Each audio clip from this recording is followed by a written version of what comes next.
Bem-vindos! Hoje vamos mergulhar num dos comportamentos humanos mais antigos e, sem dúvida, mais destrutivos: a mentira. E já começamos com uma pergunta que parece simples, mas não é. Qual foi a primeira mentira?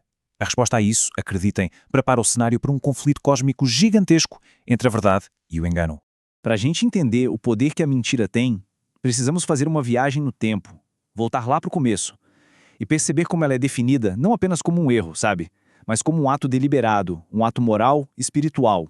Então, para começar, vamos desconstruir isso. Primeiro, é preciso entender o que a mentira realmente é, sob uma ótica teológica. Olha só, teologicamente falando, uma mentira não é só um deslize social, uma gafe, é muito mais profundo. É um ato que vai contra a própria essência de Deus, que é a verdade absoluta. E o mais fascinante é como o hebraico antigo nos dá uma imagem visual disso. De um lado temos shecar, a palavra para mentira. A própria raiz da palavra sugere algo frágil, que não se sustenta, uma base que vai ruir. Agora, olhem para o outro lado, emet, a verdade.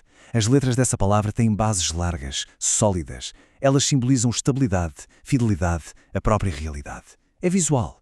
A mentira, por natureza, simplesmente não se sustenta. Ok, com essa base, vamos agora investigar a origem da primeira mentira, aquela registrada lá em Gênesis. Vamos ver como essa estratégia de engano foi montada pela primeira vez.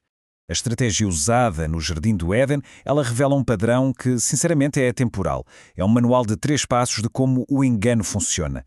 Primeiro, plantar a dúvida. A serpente chega e joga será mesmo que Deus disse isso? Segundo passo, negar a verdade. Uma contradição direta na cara. Não, de jeito nenhum, vocês não vão morrer. E o terceiro, o golpe final, prometer uma realidade falsa, apelando diretamente ao orgulho e à ambição. Vocês serão como Deus. Isto se conecta perfeitamente com a afirmação bíblica de que a mentira tem uma fonte espiritual. Satanás não é apenas identificado como alguém que mente, mas como a própria origem da mentira. A expressão pai da mentira é fortíssima. Não é que ele inventa mentiras. A mentira é a existência dele. Então fica claro que esse problema ancestral, ele cria um efeito em cadeia, um efeito dominó com consequências devastadoras e que se espalham por tudo. É preciso entender uma coisa: a mentira nunca é neutra. Ela não é um ato inofensivo. Pelo contrário, ela é uma força ativa de destruição. Ela desmonta relacionamentos, a sociedade, a vida espiritual. Mesmo a menor das mentiras introduz um elemento de caos numa realidade que foi criada para se basear na verdade. E o impacto, como uma onda, se espalha e causa rupturas em todos os níveis da nossa existência. Ele quebra o tecido das nossas vidas. Pensem bem, desde a relação mais íntima com Deus até a confiança que sustenta a sociedade, a mentira age como um veneno, corroendo tudo. Há uma história bem dura na Igreja Primitiva. A de Ananias e Safira, que serve como um lembrete solene de qual a sério Deus leva o engano. O pecado deles não foi nem reter parte do dinheiro da venda, mas sim a hipocrisia e a mentira sobre a doação. Foi um engano direto à comunidade. Mas se a mentira é um problema espiritual com um pai espiritual, então faz todo o sentido que a solução também seja espiritual. E mais, que seja pessoal. E aqui a narrativa dá uma virada, apresentando um contraste muito poderoso. A verdade não é só uma ideia em que se acredita, mas uma pessoa a seguir.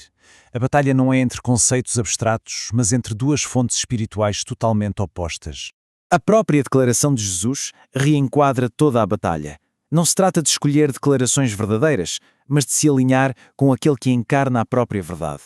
Certo, mas o que isso significa no dia a dia? Como se sai da teoria e se vai para a prática? Bem, existe um caminho claro para cultivar uma vida de integridade, um caminho que exige bem mais do que simples força de vontade. É um processo de transformação, de dentro para fora. Começa com a confissão honesta, sabe?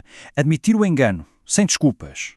Depois, um passo crucial, identificar as raízes, o medo, o orgulho, a vergonha, que alimentam o hábito. Em seguida, vem a renovação da mente, substituindo ativamente os padrões de falsidade pela verdade de quem somos. E, finalmente, a prática deliberada, exercitar a honestidade nas pequenas coisas, todos os dias, até que se torne um reflexo. No fim das contas, a escolha entre a verdade e a falsidade é um ato de criação. E isso nos deixa com uma pergunta final, uma que fica a ecoar. Se cada palavra que proferimos constrói um mundo, qual deles estamos a criar? Cada palavra nossa ou sustenta a realidade de Deus ou participa na arquitetura do engano. A escolha é nossa.